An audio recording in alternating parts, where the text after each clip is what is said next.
जानकी जी के बड़े से घर में मेहमानों का आना जाना लगा था, क्योंकि आज उनके बेटा दीपक और बहू कविता की शादी की 8वीं सालगिरह थी। आखिर उनका बेटा कलेक्टर जो है, तो पार्टी भी छोटी मोटी तो होगी नहीं, तो कई मेहमानों को बुलाया गया था।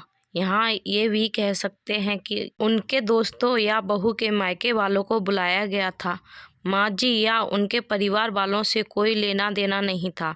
वैसे भी बहू की हिदायत के अनुसार माँ जी को अपने कमरे में रहना था। वैसे भी माँ जी अपने कमरे के बाहर आती कहाँ हैं, क्योंकि अगर वह जरा सा भी बाहर आ जाती तो उनकी बहू को अच्छा नहीं लगता। उसे लगता कि उनके बाहर आने मात्र से पूरा घर फैल जाता है। शायद उसके इस चमकीले सुंदर ईंट गारे के घर में माँ जी ही अकेली पुरानी वस्तु थी, जो उस घर में जिद्दी दाग की तरह थी। उसे हटाना तो हर कोई चाहता है, लेकिन फिर भी वह अपनी छाप उस जगह छोड़ ही देता है। और माँ जी को घर से निकालें तो उनकी इज्जत पर धब्बा पड़ जाएगा। लोग कहेंगे कि इतना बड़ा कलेक्टर अपनी माँ की देखभाल नहीं कर पाया, इसलिए मजबूरी में ही सही माँ जी को घर में रखना ही था, लेकिन बस उनके कमरे तक ही। तभी अचानक दरवाजा खुला और बहू कविता माँ जी के कमरे में आई। उनके हाथ में कोई पैकेट था। माँ जी के बिस्तर पर उसे रखते हुए बोली, माँ जी, इसमें साड़ी है, पहन लेना। कहीं कोई मेहमान कमरे में आ गया तो आपकी साड़ी को देखकर हमारी इज्जत खराब हो जाएगी। और ढंग से हाथ मुंह धोकर कंघी कर लेना। अगर कोई कमरे में आता है तो नमस्ते, हाँ और हूँ में ही जवाब देना। ज़्यादा बोलने की जरूरत नहीं है। आपको बहू कविता बोले जा रही, पर माँ जी अब उनका ध्यान अभी भी सिर्फ पकवानों की खुशबू पर था। बहू कविता उनके कंधों पर हाथ धरकर उन्हें झिझोड़ते हुए बोली, अरे सुन रही हैं ना आप, मैं क्या कह रही हूँ? हाँ हाँ हाँ हाँ बहू, कुछ कहा? क्या क्या बन रहा है आज? माँ जी ने पूछा। यह सुनकर कविता ने अपना माथा पीट लिया और फिर से बोलना शुरू किया, हे भगवान, जब देखो बस खाने की लगी रहती है। कुछ कहा मैंने, आपने वह सुना या नहीं? ढंग से तैयार हो जाना, बाहर आने की जरूरत नहीं है। कोई आए तो हाँ और हूँ में ही जवाब देना। इसके अलावा कुछ बोलने की जरूरत नहीं है। कविता एक बार फिर माँ जी को उंगली दिखाकर समझाते हुए बोली। माँ जी ने हाँ में सिर हिला दिया और इतना ही कहा, बहू बहुत भूख लगी है, कुछ खाने को दे दो। वह सिर्फ एक कटोरी खिचड़ी खाई थी। कविता ने उन्हें ऐसे घूर कर देखा जैसे पता नहीं माँ जी ने उससे सारी संपत्ति मांग ली हो, और फिर कमरे के बाहर चली गई। थोड़ी देर बाद घर में काम करने वाली कजरी कमरे में आई और माँ जी को एक थाली देते हुए बोली, माँ जी अभी तो यह खाना खा लो। माँ जी ने ललचाई नजरों से प्लेट में देखा तो एक रोटी, थोड़ी सी दाल और आलू की सूखी सब्जी रखी हुई थी। माँ जी ने उसकी तरफ आशा भरी नजरों से देखा तो कजरी बोली, माँ जी अभी तो पकवान बन रहे हैं ना, पूरी तरह से तैयार नहीं हुए, इसीलिए मैं सुबह का यह बचा हुआ खाना ले आई हूँ, ताकि कुछ देर तो आपकी भूख शांत हो जाए। माँ जी को भूख तो जोरों से लगी हुई थी, इसलिए थाली देखकर उस थाली पर टूट पड़ी। माँ जी को इस तरह खाना खाते देखकर कजरी की आंखों में आंसू आ गए। मन ही मन सोचने लगी, कोई कह सकता है कि यह कलेक्टर साहब की माँ है, वह कलेक्टर साहब जिनकी काफी इज्जत है और खूब पैसा कमा रहे हैं। उनके बेटे बहू को देखकर तो बाहर वाले भी उनकी किस्मत पर गुमान करते हैं, पर इससे तो हमारी किस्मत ज्यादा अच्छी है। बेटा बहू मजदूरी करते हैं और मैं घरों में काम करती हूँ, लेकिन कम से कम रात का खाना एक साथ बैठकर तो खाते हैं। यहाँ तो बेटे को ही पता नहीं कि माँ के साथ क्या क्या हो रहा है। सोचते सोचते कजरी फटाफट माँ जी के कमरे की सफाई करने लगी। वैसे माँ जी के कमरे में ज़्यादा कोई सामान तो था नहीं, इसलिए फटाफट व्यवस्थित हो गया। पूरे कमरे को व्यवस्थित कर बाहर से 2 कुर्सियां लाकर माँ जी के कमरे में रख दी, ताकि कोई आए तो बैठने के लिए कुछ तो। तभी बाहर से कविता की आवाज आई तो कजरी बाहर आ गई। इधर माँ जी ने फटाफट थाली साफ कर डाली। भला एक रोटी से क्या कोई भूख तो अभी भी जोरों से लग रही थी, पर बोलती किससे? मन मार कर थाली एक तरफ रख दी। जैसे तैसे उठी और हाथ मुंह धोकर पैकेट में से साड़ी निकाली। साड़ी बिल्कुल नई थी, उसमें से टैग भी नहीं हटा था। पूरे 450 रुपए की साड़ी थी। उसे देखकर ही माँ जी खुश हो गई। मेरे बच्चों ने पहली बार मेरे लिए साड़ी खरीदी, पर साड़ी के साथ ब्लाउज और पेटीकोट तो था नहीं, इसलिए अपने पुराने ब्लाउज और पेटीकोट के साथ ही साड़ी पहन ली। थोड़ी देर बाद सारे मेहमान बाहर इकट्ठे हो गए तो केक काटने का वक्त हो गया। दीपक और कविता केक काटने के लिए एक साथ आ गए। तभी दीपक के किसी दोस्त ने कहा, अरे दीपक, घर में आंटी जी भी तो हैं, उन्हें भी तो बुलाओ।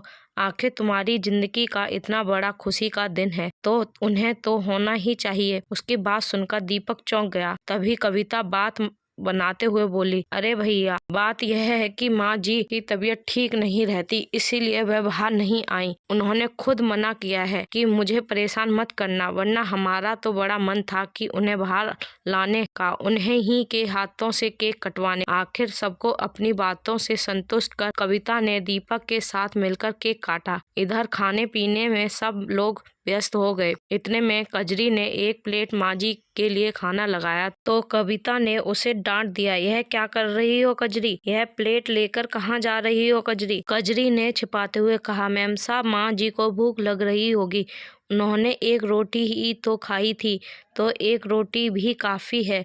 तसल्ली लाने के लिए, उनकी तो उम्र हो चुकी है, उनका तो पेट भी भर चुका होगा।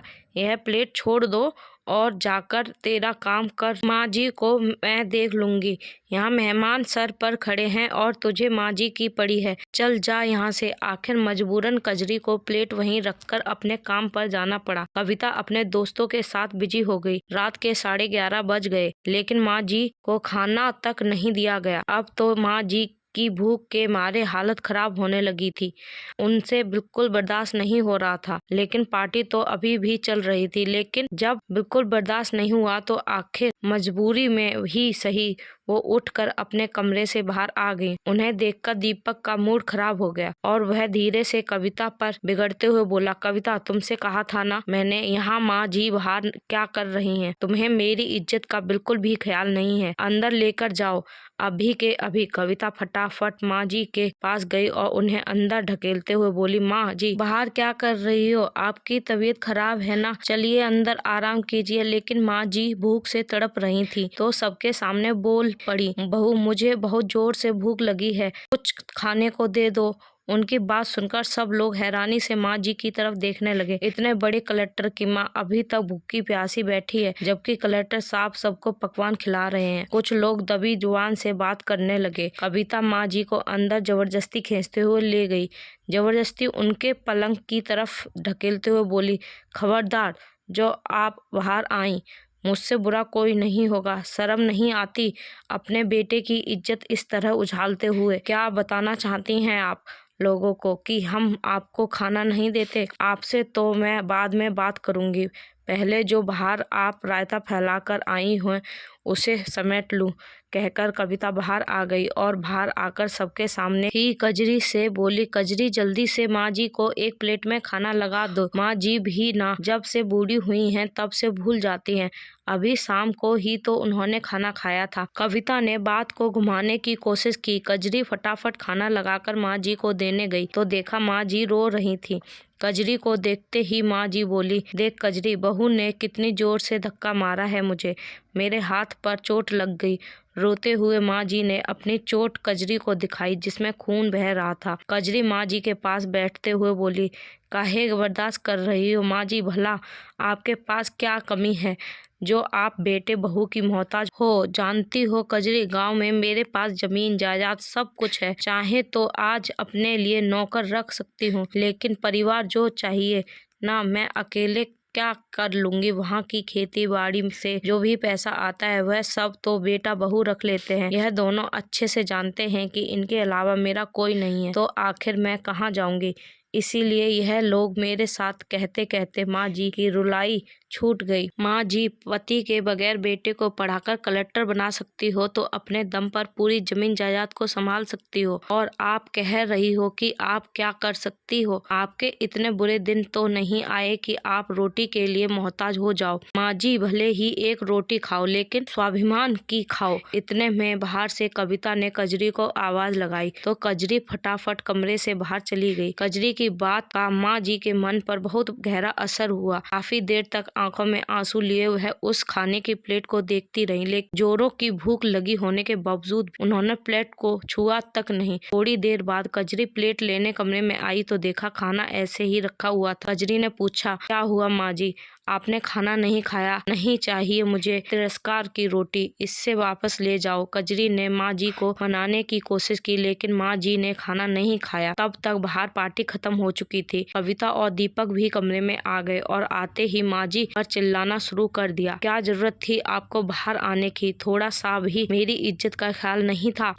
आपको सब मुफ्त में मिल रहा है तो कदर नहीं है। एक खाने के पीछे इतना बड़ा बवाल कर दिया। लोग दबी जुबान से बातें बना रहे थे। अगर ऐसा ही चला तो आपको वापस गांव भेज देंगे, फिर रहना अकेले। इतने में कविता की नजर खाने पर पड़ी। तो जिस खाने के पीछे इतना हंगामा किया वह प्लेट तो ऐसे ही भरी पड़ी है। खाना है तो खाइए, नहीं तो भगवान का नाम जपिए। मुझसे तो नहीं उठाए जाते आपके नखरे। उसने दीपक की तरफ देखते हुए कहा। बस दीपक, बहुत हो चुका, मैं नहीं उठा सकती इनके नखरे।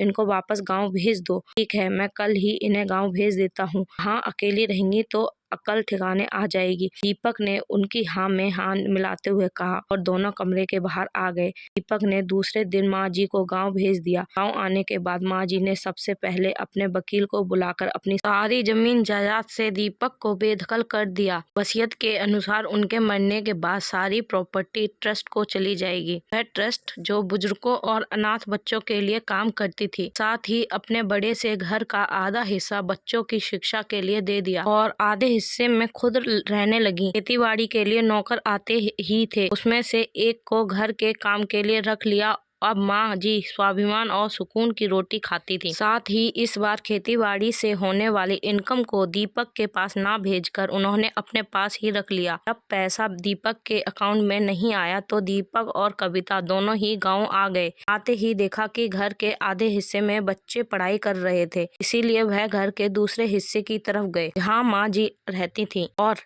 आते ही माँ जी से बोली, माँ जी, यह घर में बच्चे पढ़ाई कैसे कर रहे हैं और इस बार क्या खेतों में कोई कमाई नहीं हुई जो पैसा अकाउंट में नहीं डाला? उनकी बात सुनकर माँ जी ने कहा, घर का आधा हिस्सा मैंने बच्चों की शिक्षा के लिए दे दिया और रही बात कमाई की तो हुई थी पूरे 10 लाख रुपए की, वह मैंने अपने पास रख लिए। बच्चों की शिक्षा के लिए देने से पहले आपने हमसे क्यों नहीं पूछा? कविता ने कहा, इसमें पूछना क्या है, संपत्ति मेरी थी तो मैं अपने अनुसार इस्तेमाल कर ली। वैसे तुम लोग होते कौन हो मुझसे यह सब कहने वाले? कैसी बातें कर रही हो माँ जी, हम आपके बेटे बहू हैं, आपका भला बुरा अच्छे से जानते हैं। दीपक ने बिगड़ते हुए कहा, कौन से बेटे बहू? वह जो रोटी तक के लिए अपनी माँ को तरसा देते हैं। एक बेटा, ऐसे बेटे बहू मुझे नहीं चाहिए।